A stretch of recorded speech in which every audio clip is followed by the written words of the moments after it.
Oke, Om Swastiastu, berjumpa lagi dalam channel Arya TBDS. Nah, dimana pada video kali ini saya akan membuat sebuah video pembelajaran tentang materi Teorema Pitagoras. Tentunya materi ini merupakan materi kelas 8 semester 2 bab 6. Nah, adapun topik yang akan saya bahas pada video kali ini merupakan mengenal Teorema Pitagoras dan soal cerita tentang Teorema Pitagoras. Oke, langsung saja simak video pembelajarannya. Kita awali mengenai sejarah Teorema Pitagoras. Nah, di sebelah kanan kita itu ada sebuah lukisan atau foto. Nah, siapakah beliau?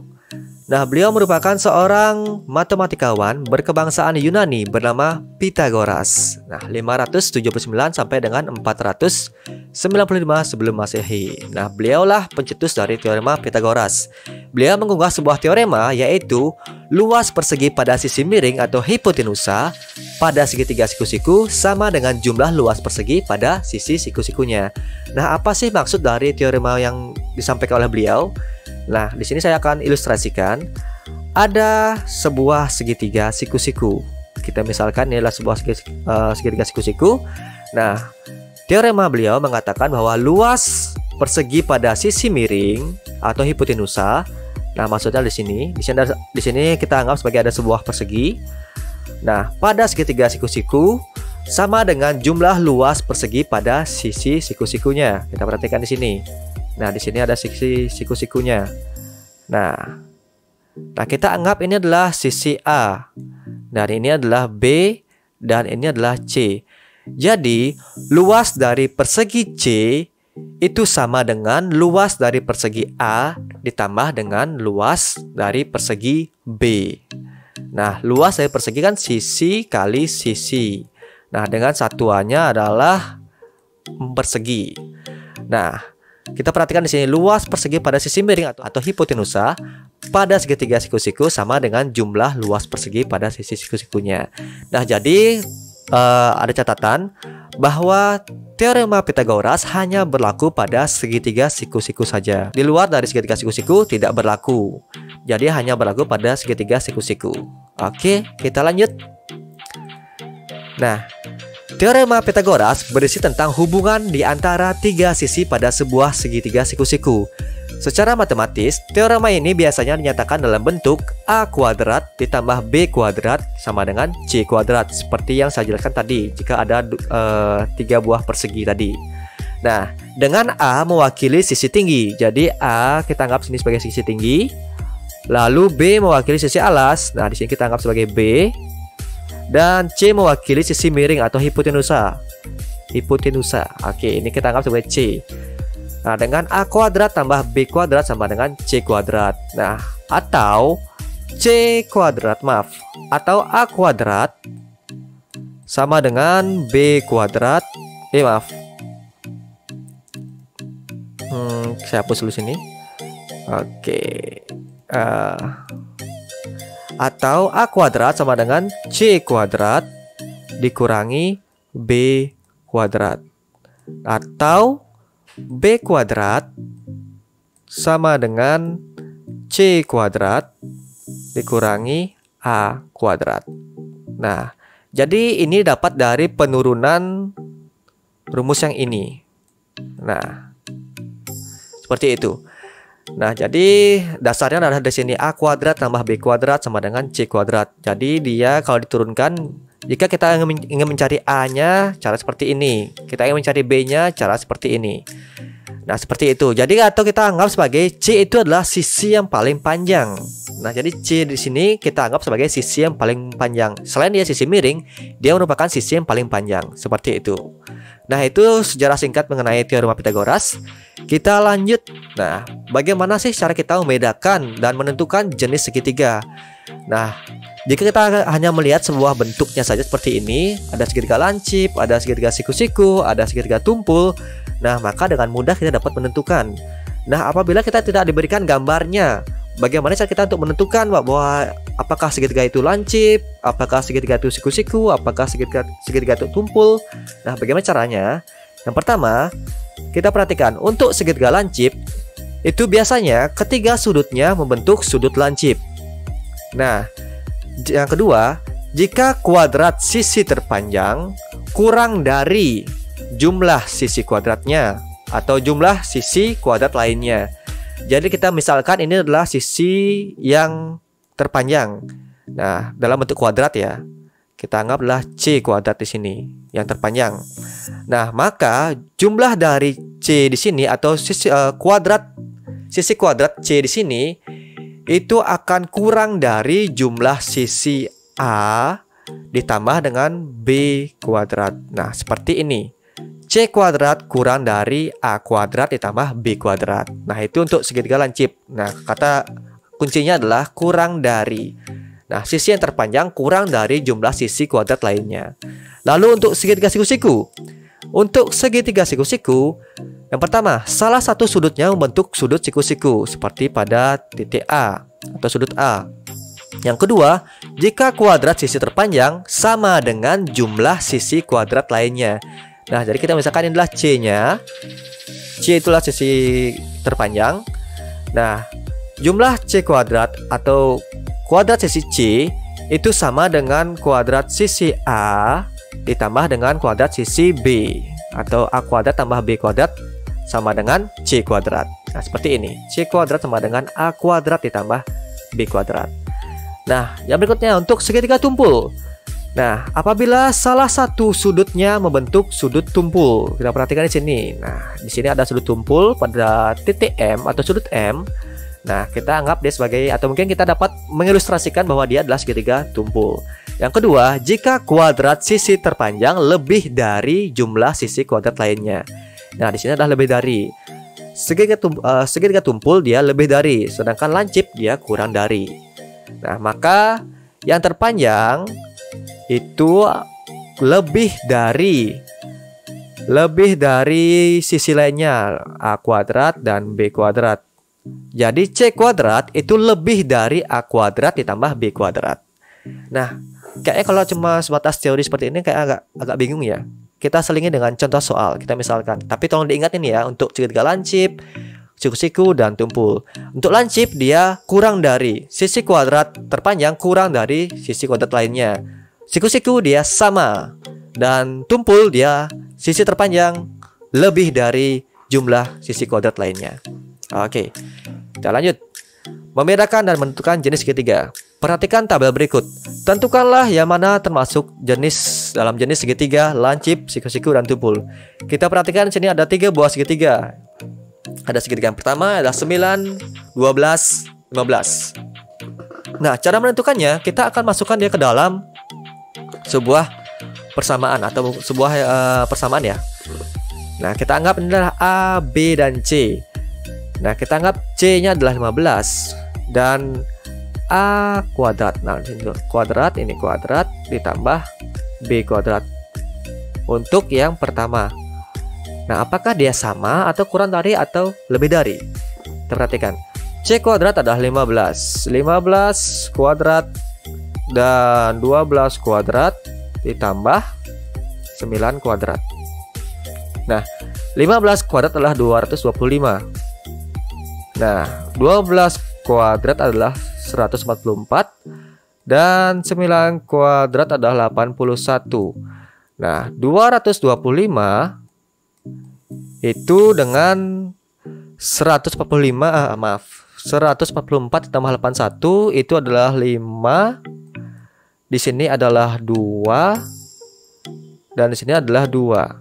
Nah, jadi 225 sama dengan 225. Jadi kuadrat sisi C sama dengan jumlah dari kuadrat sisi A ditambah kuadrat sisi B. Nah, jadi kita dapat simpulkan bahwa ini adalah segitiga siku-siku. Nah, ini adalah segitiga siku-siku.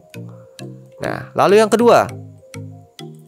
Yang kedua itu ada 6, 12, dan 15. Kita anggap C-nya di sini adalah 15. Dan karena dia sisi terpanjang, inilah C dan 12 dan 6. Ada 6 kuadrat ditambah 12 kuadrat. Karena A kuadrat tambah B kuadrat. Nah, maaf, ini ada AB-nya nih ya. Apa dah? Oke, inilah 15 kuadrat. Lalu 6 kuadrat itu 36 dan ditambah 144. Nah, 225 dia 36 ditambah 144. Ini adalah 0 tambah 1, maka dia akan 5, 8, 180. Nah, 225 dia lebih dari 180, maka dapat kita simpulkan dia adalah sebagai segitiga tumpul. Dia adalah tumpul. Nah, lalu yang ketiga. Yang ketiga kita perhatikan di sini. Dia ada 9 sebagai C-nya, lalu AB-nya adalah 7 dan 8. A kuadrat tambah B kuadrat. Nah, 9 kuadrat, A-nya adalah 7 kuadrat, tambah dengan 8 kuadrat. 81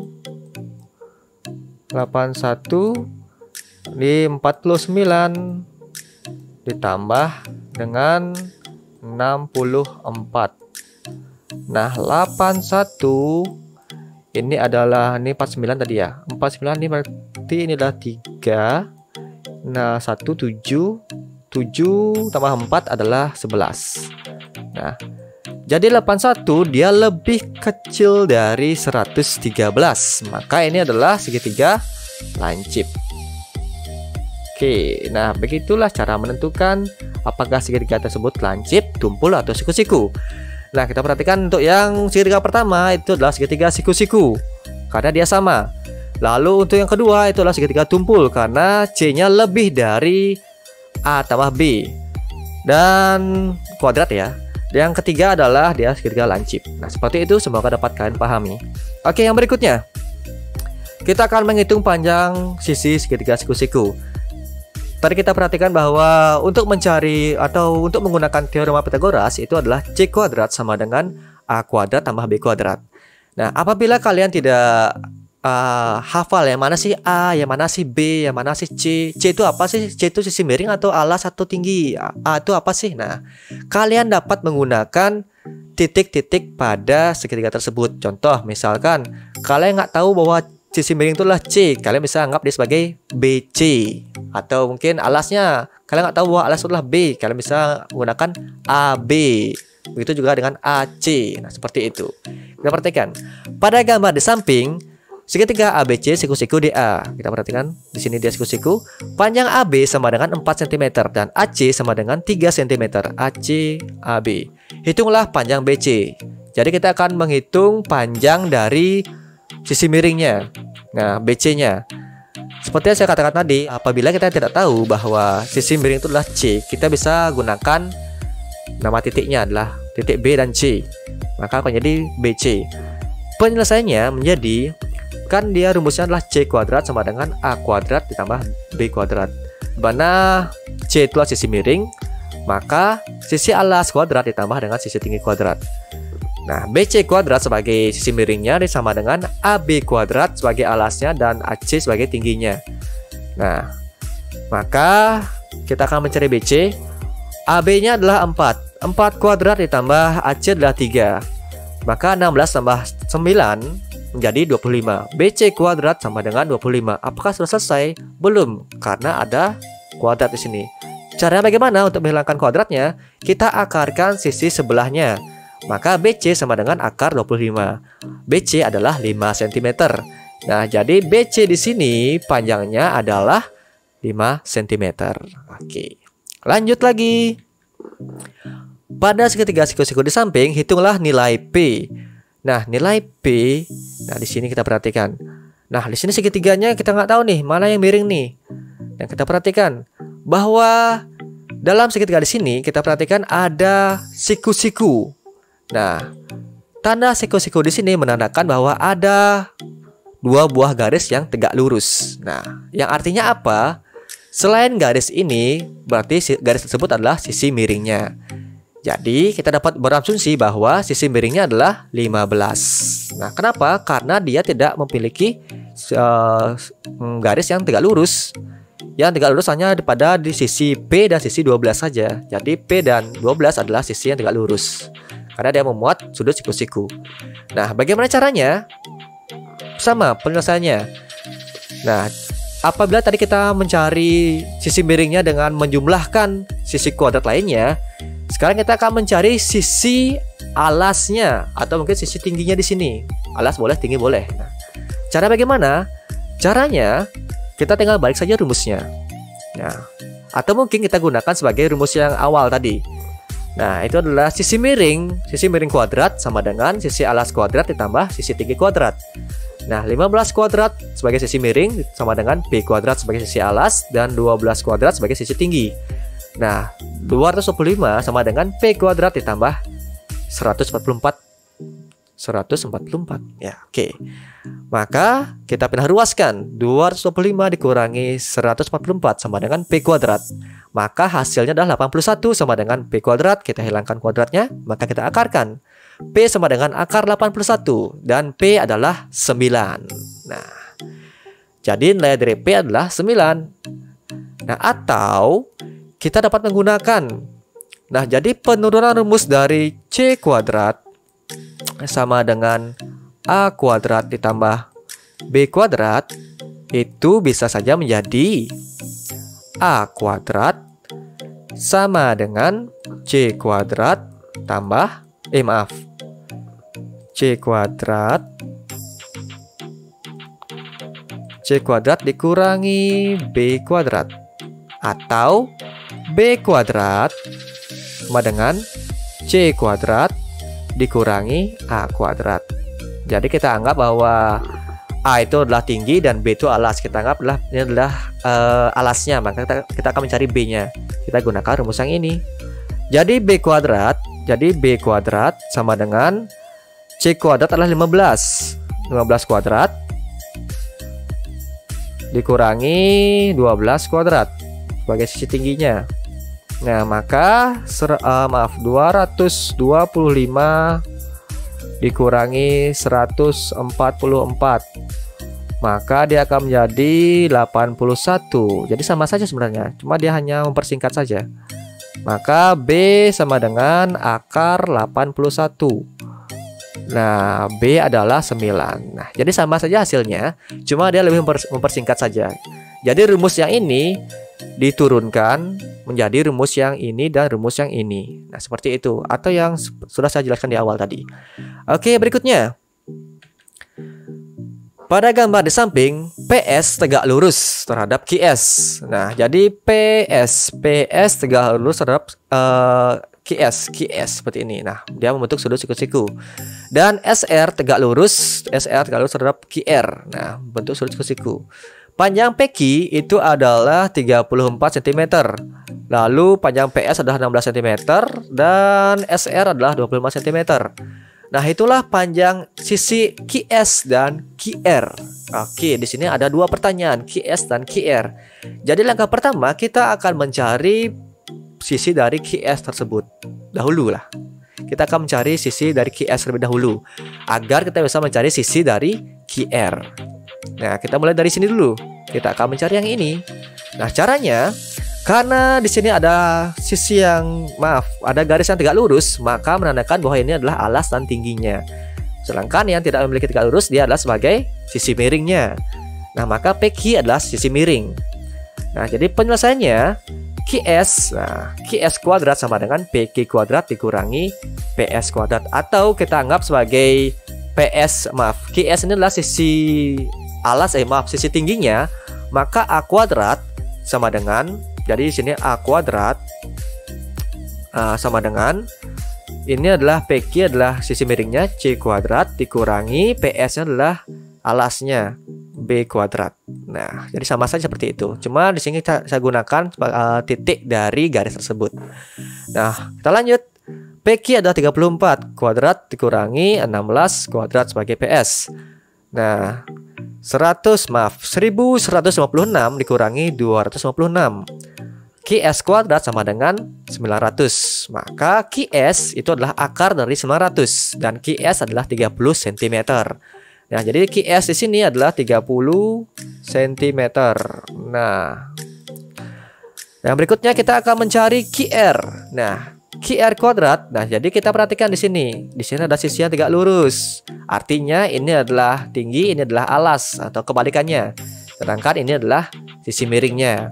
Sama sesuai dengan pertanyaan pertama, dia mencari sisi selain sisi miringnya. Jadi selain mencari sisi miringnya, dia adalah dikurangkan. Jadi QR kuadrat sama dengan QS kuadrat dikurangi SR kuadrat. QR sebagai sisi miring, QS sebagai sisi alas, dan SR sebagai sisi tinggi. Maka 30 kuadrat dikurangi 25 kuadrat.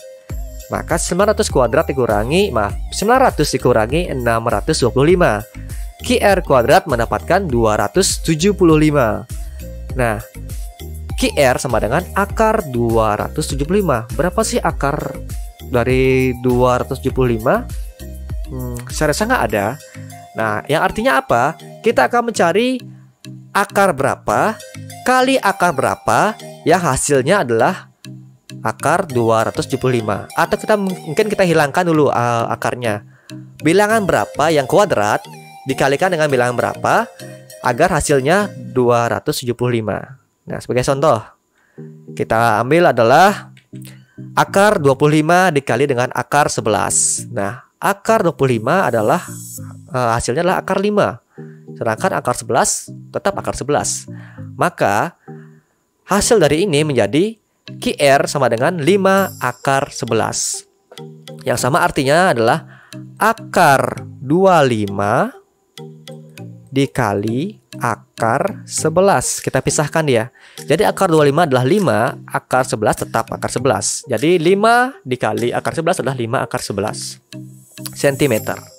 Nah, jadi panjang sisi QS sama dengan 30 cm dan panjang sisi dari QR adalah 5 akar 11 cm. Nah, semoga dapat kalian pahami. Next, nah pada trapesium ABCD di samping, panjang AE sama dengan 5 cm. AE adalah 5 cm, BC adalah 20 cm, AD adalah 13 cm. Ya, dan CD adalah 14 cm. Hitunglah luas trapesium ABCD.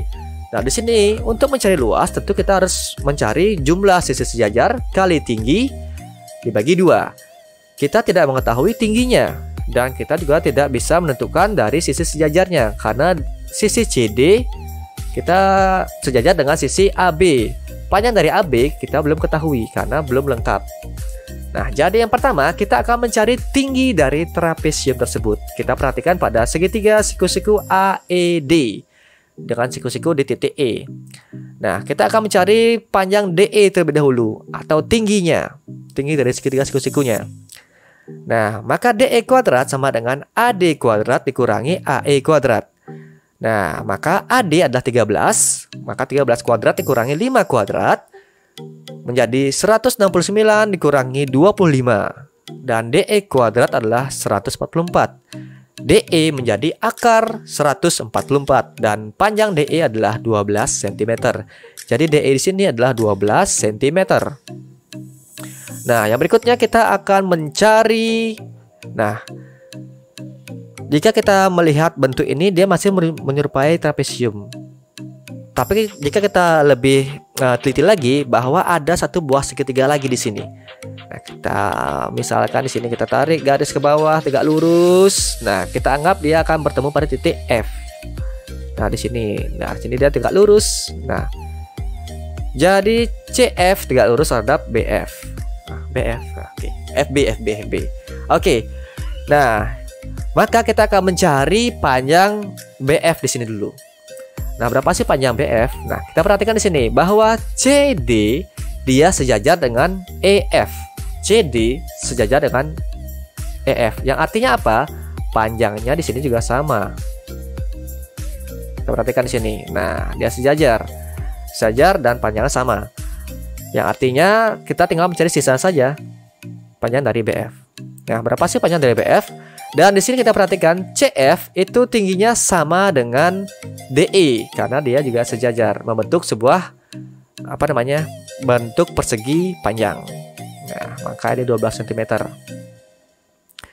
Nah, kita perhatikan BF kuadrat sama dengan BC kuadrat dikurangi CF kuadrat. Nah, kita akan mencari sisi alasnya. Berapa sih sisi alasnya? Kita kurangkan dia dengan sisi miringnya. Sisi miring kuadrat dikurangi sisi tinggi kuadrat.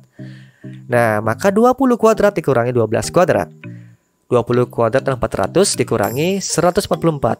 Nah, maka BF kuadrat sama dengan 256. Jadi BF adalah akar 256 dan BF adalah 16 cm. Nah, kita sudah dapatkan bahwa BF-nya adalah 16 cm. 16 cm dan EF adalah 14 cm. Jadi, luas trapesium ABCD dapat kita tentukan sekarang, di mana luasnya adalah jumlah sisi sejajar. Jumlah sisi sejajar dikali tinggi dibagi 2. Nah, jumlah dari sisi sejajar yang pertama atau yang bawah dulu, AE ditambah EF ditambah BF ditambah sisi sejajar yang di atasnya adalah CD, lalu dikali DE dibagi 2. Nah, DE mewakili tinggi dari trapesium. Kita boleh juga menggunakan CF, tapi di sini saya menggunakan DE saja. Nah, jadi AE adalah 5, EF adalah 14, dan BF adalah 16. Ditambah CD-nya adalah 14 untuk sisi sejajar yang lainnya. Dikali 12. Nah, jadi kita jumlahkan dulu dalam kurung. Menjadi 49 dikali 12. Nah, 49 kali 12 adalah 588 dibagi 2. Dan hasilnya adalah 294 cm persegi. Ingat satuannya adalah cm persegi ya untuk luas. Jadi luas trapesium ABCD adalah 294 cm persegi. Oke, itu untuk contoh soal yang ini, trapesium. Semoga dapat kalian pahami. Oke, next. Nah, di sini ada namanya triple Pythagoras. Jadi apa sih triple Pythagoras itu? Atau apa sih triple Pythagoras? Nah, triple atau tigaan Pythagoras adalah 3 bilangan asli yang tepat untuk menyatakan panjang sisi-sisi suatu segitiga siku-siku.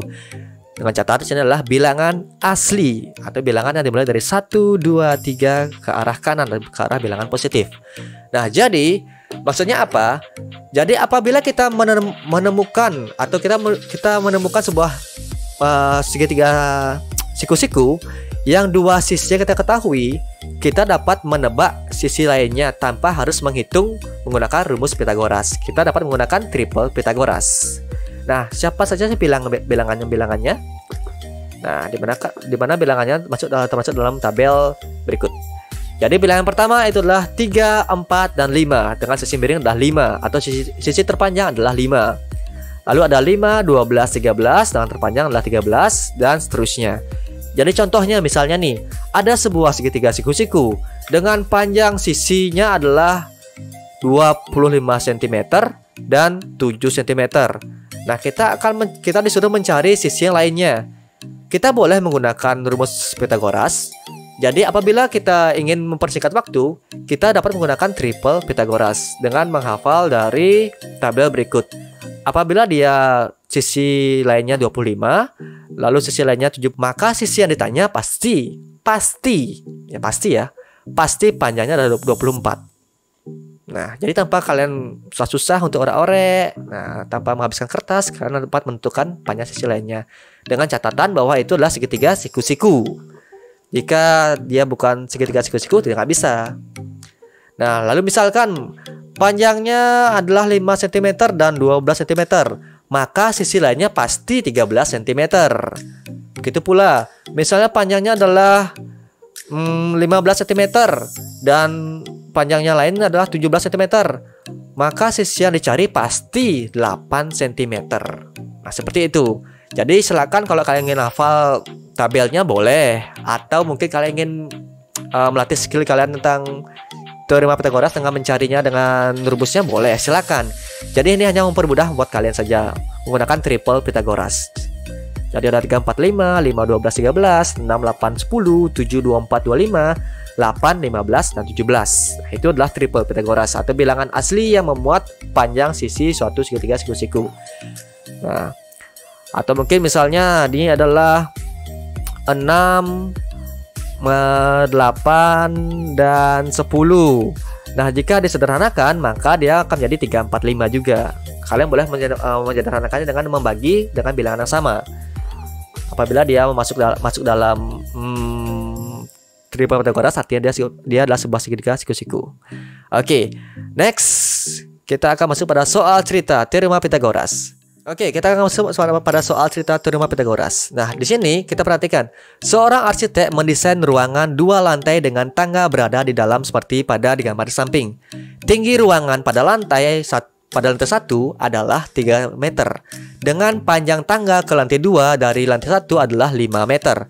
Apabila ujung atas tangga dimisalkan adalah dengan R, dengan tegak lurus ke bawah terhadap permukaan lantai 1 bertemu pada titik P seperti pada gambar, maka tentukanlah jarak titik P ke ujung bawah tangga. Kita perhatikan bahwa R adalah ujung atas tangga dan P adalah permukaan lantai 1 yang bertemu dengan ujung atas tangga.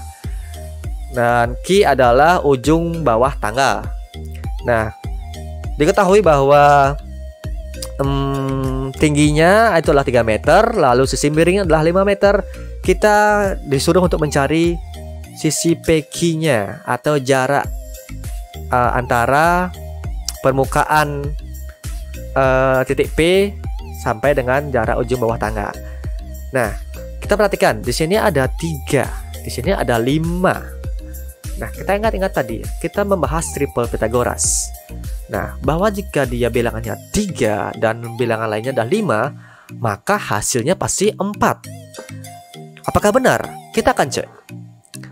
Apakah dia sesuai?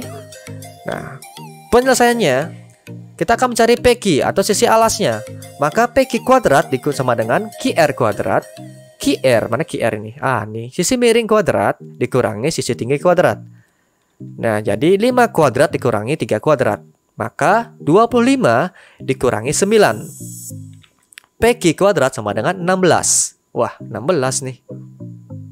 Maka PQ sama dengan akar 16.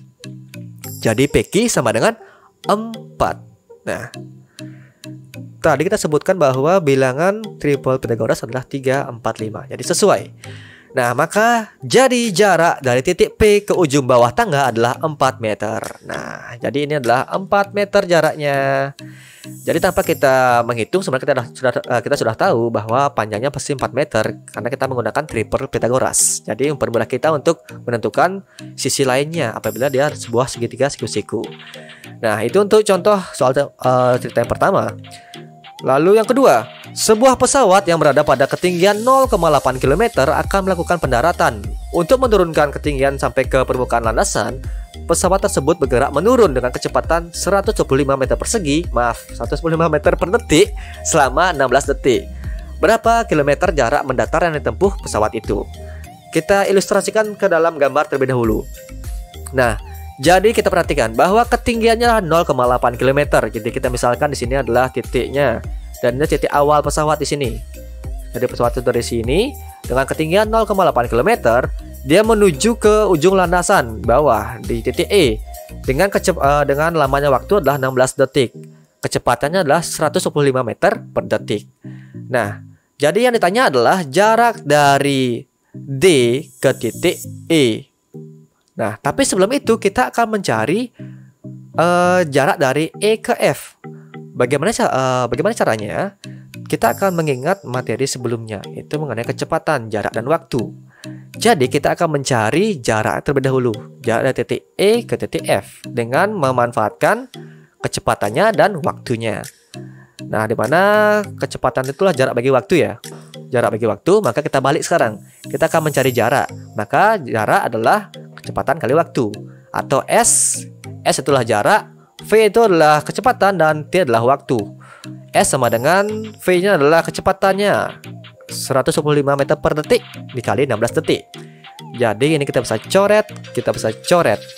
Jadi S sama dengan 125 kali meter, maksudnya meter dikali 16, maka hasilnya 2000 meter. Nah, di sini satuannya 2000 meter. Nah, kita perhatikan sisi yang lainnya. Ini meter, ini kilometer. Jadi agar kita dapat menyelesaikannya, kita samakan dulu satuannya. Jika ini kilometer, maka kita jadikan kilometer juga yang ini. Maka dia akan menjadi S sama dengan 2 kilometer. Nah, kita bagi 1000. Nah, kita sudah tentukan bahwa EF itu adalah 2 kilometer. Jadi kita akan mencari DE-nya sekarang. Sisi miring udah, sisi tinggi udah, sisi alas sekarang belum. Maka DE kuadrat sama dengan EF kuadrat dikurangi DF kuadrat. EF adalah 2 kuadrat dikurangi 0,8 kuadrat. 2 adalah 4 dikurangi 0,64. Maka DE kuadrat adalah sama dengan 3,36. Maka DE adalah akar 3,36. Susah nih. Gimana caranya? Langkah mudahnya ambil kalkulator. Oke. Kalau langkah sulitnya bisa hitung sendiri. Oke, jadi DE itu adalah 1,83 km. Jadi panjang DE di sini adalah 1,83 km.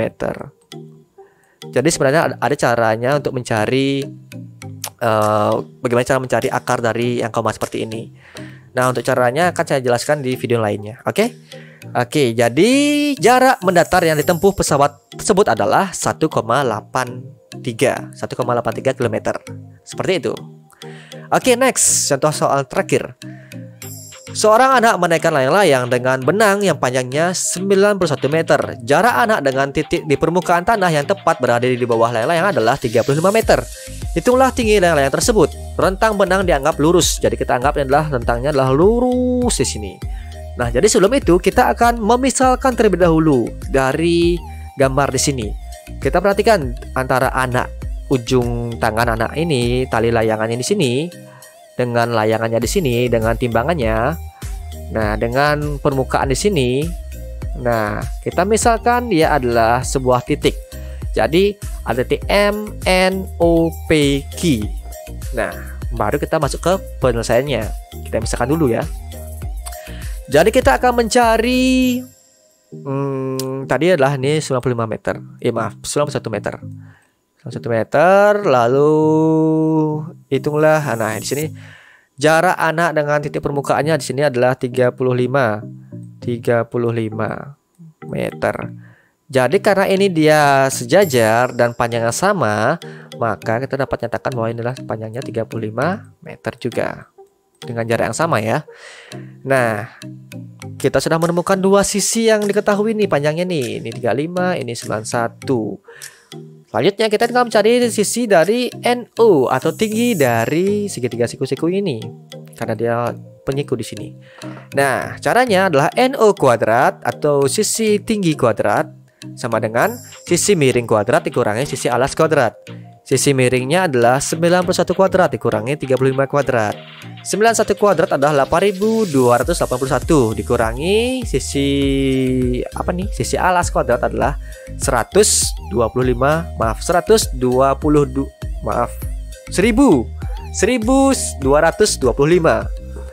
Nah, sama dengan NO kuadrat itu adalah 7056. Maka NO adalah akar 7056 dan NO adalah 84 meter. Jadi NO di sini adalah 84 meter. Nah, NO ini NO ya. Nah, apakah sudah selesai? Pertanyaannya adalah hitunglah tinggi layang-layang tersebut.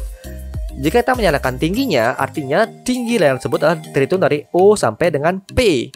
Maka berapa sih panjang dari O dan P? O ke P. Maka 84 meter ditambah dengan 1,4 meter karena MQ itu adalah 1,4 dan MQ itu sama dengan NP. Nah, jadi tinggal kita jumlahkan saja. Jadi panjang sisi OP, nah karena MQ itu sejajar dengan NP dan MNPQ membentuk bangun datar persegi panjang, maka MQ sama dengan NP. Yang artinya apa? OP sama dengan NO ditambah NP. NO adalah 84 meter dan NP adalah 1,4 meter. Maka OP atau ketinggian layang tersebut dari permukaan adalah 85,4 meter. Nah, jadi tinggi layang-layang tersebut adalah 85,4 meter. Oke, semoga dapat kalian pahami. Yang berikutnya, latihan soal. Oke, bagi kalian yang menonton video ini, coba silakan latih kemampuan kalian apakah kalian memahami materi yang tadi saya jelaskan atau tidak. Nah, jika kalian mengetahui jawabannya, silakan tulis pada kolom komentar. Di sini ada dua soal. Soal yang pertama mengenai tentukanlah jenis segitiga LMN, apakah dia lancip, tumpul, atau siku-siku. Yang kedua adalah tentukan perbedaan tinggi kedua pesawat tersebut. Kalau kalian tahu, silakan tulis di komentar. Oke, selanjutnya adalah terima kasih sudah menonton video ini. Semoga video ini dapat bermanfaat buat kalian semua. Jika bermanfaat, silahkan kalian share kepada teman-teman kalian atau kerabat kalian atau mungkin siapapun itu, silahkan di-share. Nah, jika saya ada salah kata, saya mohon maaf. Akhir kata saya tutup dengan Parama Santi. Om Santi Santi Santi Om. Sampai jumpa pada video saya berikutnya. Bye bye.